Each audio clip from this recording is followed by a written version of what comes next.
Nasılsın, iyi misin? Tamam. Şu parmaklarını bir oynatabilir misin? Tamam, aşağı indirebilirsin kolunu. Birazdan şeylerden bahsedelim hocam, hani yapması. Gündür buradasın. 3-4 gün daha tutmayı planlıyoruz seni. Daha sonra taburcu edeceğiz. Yanı sıra bir süre sonra parmaklarına, yani şimdiden başladık ama daha fazla hareket başlayacağız inşallah. Tamam.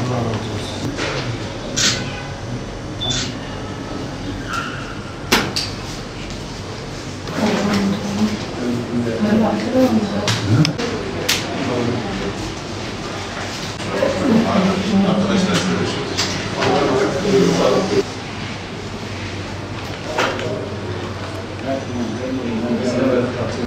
2,5 yıldır Ersin Arslan, Gaziantep Doktor Ersin Arslan Eğitim Araştırma Hastanesi'nde el cerrahisi uzmanı olarak çalışmaktayım.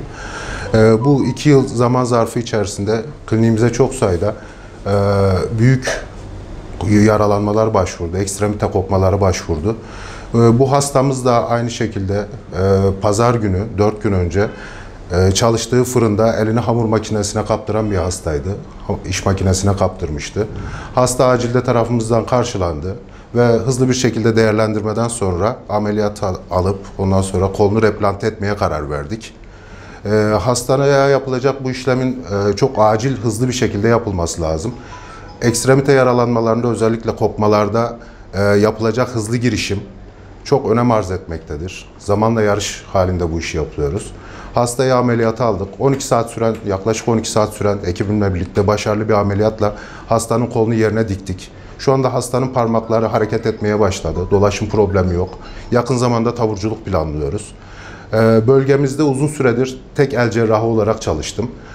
Çevre illerden, Şırnak'tan, Kilis'ten, Adıyaman'dan, Maraş'tan, Hatay'dan bölgemize yoğun bir şekilde ve Suriye'den, Cerablus'tan, Elbap'tan yararlar gelmektedir. Yaklaşık 2 sene zaman zarfında 7 tane büyük, 60-70 kadar küçük parmak replantasyonu ameliyatı başarılı bir şekilde yapıldı. Bu işlerin hepsi tamamıyla benim başardığım işler değil. Bunlar mutlaka çok büyük bir ekibin çabası. Burada belki ön planda ben görünüyorum ama arkada bu işi destekleyen ameliyathane ekibimiz, idaremiz, sonra hemşire arkadaşlarımız, servis doktorlarımız, servis hemşirelerimizin çok büyük çabaları var. Uykusuz günler, geceler geçiriyorlar. Hastaları sağlıklı şekilde görmek, yeniden ellerini, uzuvlarını kazandıklarını görmek bu yorgunluğun hepsine değiyor.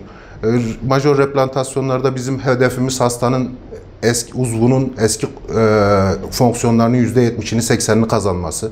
Bu bize başarılı olarak değerlendirilir. Bugüne kadar yaptığımız ameliyatlarda bu başarıyı sağladık.